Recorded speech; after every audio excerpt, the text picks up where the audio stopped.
नमस्कार मैत्रिणींनो, स्वागत आहे तुमचं राधा कलेक्शनमध्ये। आज तुमच्यासाठी खूप सुंदर असे बांधणीचे ड्रेस मटेरियल अवेलेबल झाले आहेत। वाव, यामध्ये खूप छान छान कलर आहेत। कलर बघू शकतात, कॉफी कलर, मरून कलर आणि बांधणीचा एव्हरग्रीन रेड कलर। या मटेरियलवर नेकला खूप छान अशी थ्रेड वर्क आहे। त्यावर छोटे छोटे सिक्वेन्सचं काम केलेलं आहे। खूपच सुंदर आणि डिसेंट प्रिंट आहे। बघू शकतात, खूप सुंदर अशी ड्रेस मटेरियल आहे। यामध्ये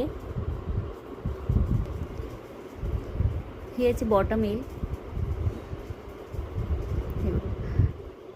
पूर्ण बॉटमवर डॉट प्रिंट आहे। डॉट प्रिंटमध्ये याची बॉटम असेल आणि पूर्ण बांधणी प्रिंटमध्ये याचा दुपट्टा येईल। वाव, खूप सुंदर अशी डिझाईन आहे बांधणीची। तर असे खूप छान छान ड्रेस मटेरियल आपल्याकडे अवेलेबल झाले आहेत। तुम्ही लवकर तुमची ऑर्डर बुक करा। थँक्यू।